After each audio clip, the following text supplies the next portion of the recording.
వచ్చి అక్కడ ఉండే వేలాది మంది యువకులకు విశ్వాసాన్ని ఇస్తూ అక్కడ కోచింగ్ పరీక్షల్లో తమ తల్లిదండ్రులను విడిచిపెట్టి జిల్లాల్లోంచి ఊర్ల నుంచి వచ్చే పిల్లల్లో ఒక విశ్వాసాన్ని నింపడానికని వచ్చి మొదటి సంవత్సరంలోనే 2 లక్షల ఉద్యోగాలు ఇస్తామని చెప్పి నమ్మబలికి సరిగ్గా 9 నెలల కిందట ఒక డ్రామా చేసి ఆనాడు తెలంగాణలోని నిరుద్యోగ యువతను రెచ్చగొట్టి కేసీఆర్ ప్రభుత్వం 10 ఏళ్లలో ఉద్యోగాలు ఇయ్యలేదు అని దిక్కుమాలిన అబద్దాలు ప్రచారం చేసి ఆనాడు తెలంగాణలో యువత ఓట్లు వేయించుకొని గెలిచినారు.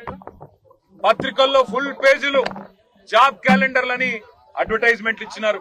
అక్రమ సంపాదనతో ఫలానా రోజు ఫలానా పరీక్ష అని ఊదరగొట్టే ప్రకటనలు ఆ రోజు ప్రతి పత్రికలో పుంకాలుగా గుప్పించినారు. ఒక్కసారి కాదు 10 సార్లు ఇచ్చినారు. ఇవాళ నేను అడుగుతున్నా mister Rahul Gandhi, where are the 2 lakh jobs you promised? నువ్వు ప్రామిస్ చేసిన 2 లక్షల ఉద్యోగాలు ఎక్కడ పోయినాయి? రాహుల్ గాంధీ గారు, క్యాలెండర్ లో తారీఖులు మారుతున్నాయి. 8 నెలలు నిండా వస్తా ఉంది. నువ్వు చెప్పినావు మొదటి సంవత్సరంలోనే 2 లక్షల ఉద్యోగాలు అన్నావు. జాబ్ క్యాలెండర్ ప్రకటిస్తుంది నా ప్రభుత్వం అన్నావు. ఏది అని అడిగినాం. ఇప్పటి వరకు అతిగతి లేదు. ఇవాళ దొంగ చాటున స్టేట్మెంట్ అంటూ ఇవాళ ఏదో రాసుకొచ్చి మళ్ళొక్కసారి తెలంగాణ యువతను మభ్య పెట్టడానికి బయట ఎక్కడ నిలదీస్తారో, కాంగ్రెస్ వాళ్ళు కనబడితే ఎక్కడ తంతారో. మరి క్యాలెండర్ లో తారీఖులు మారుతున్నాయి. ఏది నీ జాబ్ క్యాలెండర్, ఏది నీ 2 లక్షల ఉద్యోగాలని చెప్పి తంతరేమో కాంగ్రెస్ నాయకులని చెప్పి ఇలా 4 కాగితాల మీద 4 డేట్లు రాసుకొని ఇగో ఫలానా నెలలో ఫలానా నోటిఫికేషన్ అని చెప్పి అడ్డగోలు జమాబందీ ఏది పడితే అది రాసుకొని వచ్చినారు. మేము అడిగింది ఒకటే వారిని, నువ్వు కనీసం నువ్వు చెప్పిన 2 లక్షల ఉద్యోగాలు నిజమైతే నీ జాబ్ క్యాలెండర్ లో కనీసం 2 ఉద్యోగాలు కూడా నువ్వు చెప్పలేదు. కేవలం ఏదో గంపగుత్తగా ఫలానా నెల అని చెప్పి మళ్లీ మభ్యపెట్టే విధంగా నువ్వు పెడతా ఉన్నావు. మాకు చర్చకు అవకాశం ఇవ్వమని కోరినాం. ఇంతకు మించిన ప్రాముఖ్యత కలిగిన అంశం ఏముంటదంటే అసెంబ్లీకి 30-40 లక్షల మంది యువతకు వారి భవిష్యత్తుకు పోటీ పరీక్షలకు ప్రిపేర్ అవుతున్న చిన్నారులకు సంబంధించిన అంశం కంటే శాసనసభకు ఇంతకంటే ఏం ప్రాముఖ్యమైన అంశం ఉంటుందని మేము స్పీకర్ గారిని అడిగితే 2 లక్షల ఉద్యోగాలు అన్నారు. కానీ 2 నిమిషాలు కూడా మైక్ ఇయ్యలేదు. 2 నిమిషాలు మైక్ ఇవ్వండి స్పీకర్ గారు. ప్రభుత్వం పారిపోతున్నది. 2 లక్షల ఉద్యోగాలను మోసం చేసింది గతంలో. మళ్లీ జాబ్ క్యాలెండర్ అని చెప్పి డ్రామా చేస్తున్నదని చెప్పి మేమందరం కూడా స్పీకర్ గారిని చేతులు జోడించి అభ్యర్థించినాం. స్పీకర్ గారు కనీసం 2 నిమిషాలు మైక్ ఇవ్వలేదు. ప్రభుత్వం పారిపోయింది. వాళ్ళ తెలంగాణ యువతకు మేము చేసే విజ్ఞప్తి ఒకటే, గత 9 నెలలుగా 8 నెలలుగా ఈ రాష్ట్రంలో ఏం జరుగుతా ఉందో మీరు చూస్తా ఉన్నారు. మిమ్మల్ని అందరినీ రెచ్చగొట్టి, మిమ్మల్ని అందరినీ ఉసిగొలిపి 2 లక్షల ఉద్యోగాలని చెప్పి మాయమాటలు చెప్పి గ్రూప్ 2 పోస్టులు 2000 చేస్తామని చెప్పి, గ్రూప్ 3 పోస్టులు 3000 చేస్తామని చెప్పి, గ్రూప్ 1 లో 1:100 నిష్పత్తిలో పిలుస్తామని చెప్పి, మెగా డిఎస్సీ వేస్తామని చెప్పి, జీవో 46ను సవరిస్తామని చెప్పి ఏది చేయకుండా మళ్ళొక్కసారి జాబ్ క్యాలెండర్ పేరిట మభ్య పెడుతున్నందుకు స్పీకర్ ను మేము అభ్యర్థించినాం. ప్రభుత్వాన్ని మేము నిలదీసినాం ఈ రోజు. కానీ మాకు మైక్ ఇవ్వలేదు.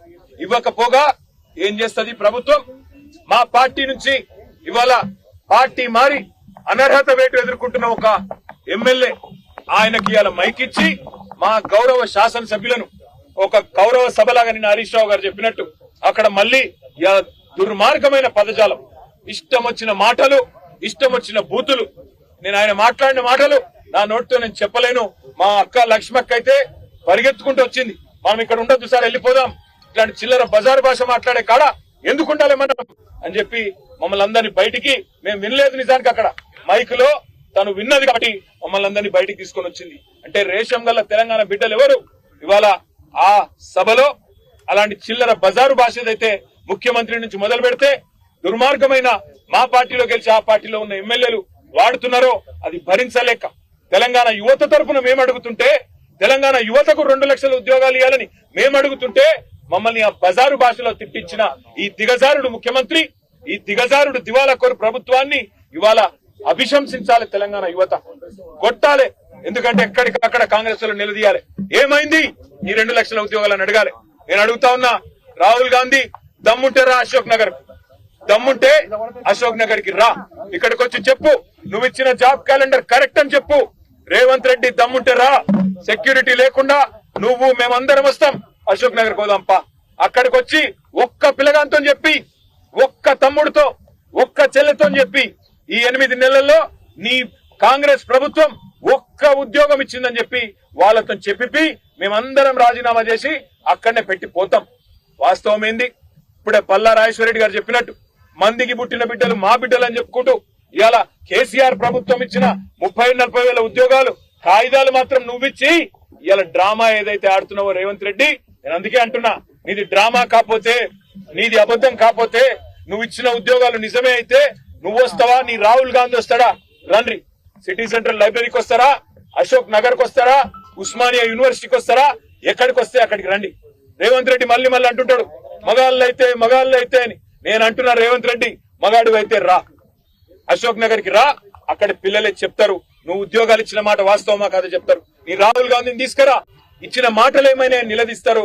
కాంగ్రెస్ నాయకులను తరిమేసే పరిస్థితి ఉంది ఇవాళ తెలంగాణ యువత. ఒకవైపు యువత రోడ్ల మీద ఆందోళన చేస్తా ఉన్నారు. నిన్న రాత్రి దిల్సుఖ్ నగర్ లో జీవో నంబర్ 46 సవరించాలని వేలాది మంది పిల్లలు రోడ్డెక్కినారు.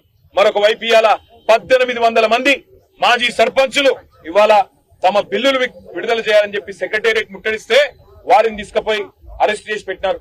మా నాయకులు హరీష్ రావు గారు, వారి నేతృత్వంలో మా కొంతమంది శాసనసభ్యులు వారంతా అక్కడికి పోయినారు. నేను ఇవాళ ఈ ప్రభుత్వాన్ని డిమాండ్ చేసేది ఒకటే, మభ్య పెట్టి ఎక్కువ కాలం మీరు నడపలేరు. మార్పు అని ఎక్కువ రోజులు ఏమార్చలేరు. తప్పకుండా ప్రజలు తిరగబడే రోజు వస్తుంది. ముఖ్యంగా మీరు ఎవరితోనైతే గోక్కోకూడదో వాళ్లతో గోక్కుంటున్నారు, తెలంగాణ యువతతో, తెలంగాణ పిల్లలతో. మీకు తెలుసు 2 లక్షల ఉద్యోగాలు బోగస్ అని తెలుసు, మీరిచ్చిన జాబ్ క్యాలెండర్ బోగస్ అని తెలుసు. అయినా తెలిసి మళ్లీ పిల్లల్లో ఇవాళ ఉద్వేగాల్ని రెచ్చగొట్టే విధంగా లేని ఒక వాతావరణాన్ని నిర్మాణం చేసే ప్రయత్నం మీరు చేస్తా ఉన్నారు. మీ క్యాలెండర్ బోగస్, అందులో ఉద్యోగాలే లేవు, అందులో తారీఖులు తేదీలు తప్ప ఏమీ లేదు.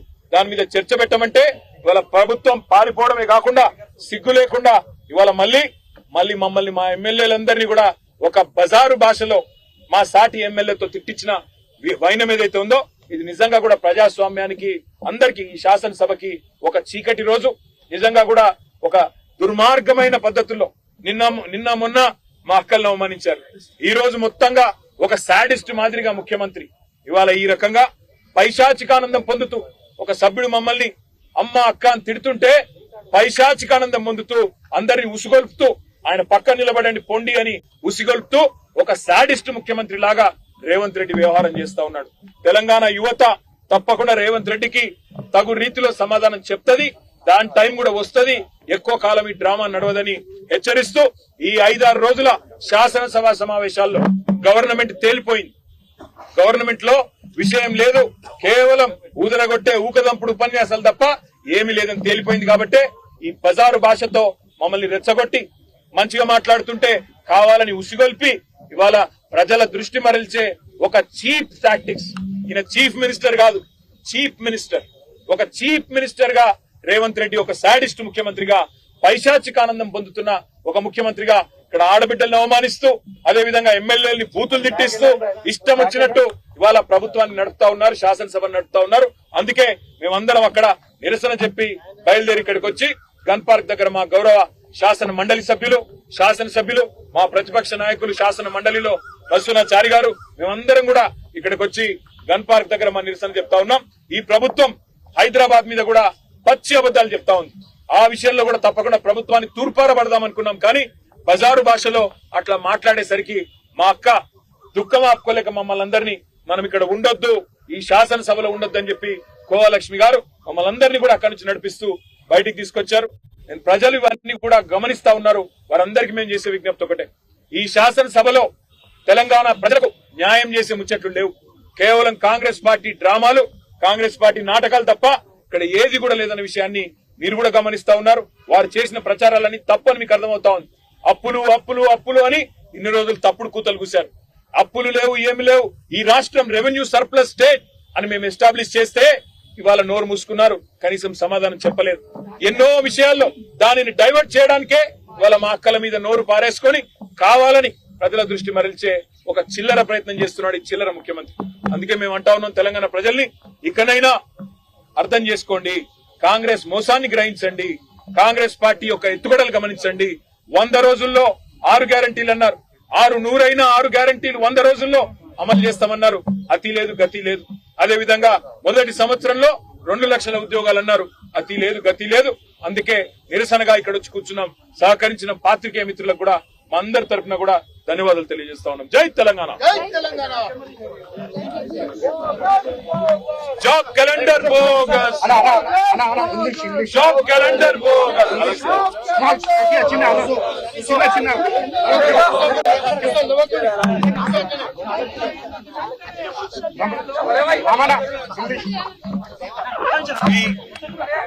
The BRS party legislators, BRS party MLAs and MLCs today are protesting in front of the Telangana Martyrs Memorial on one single count.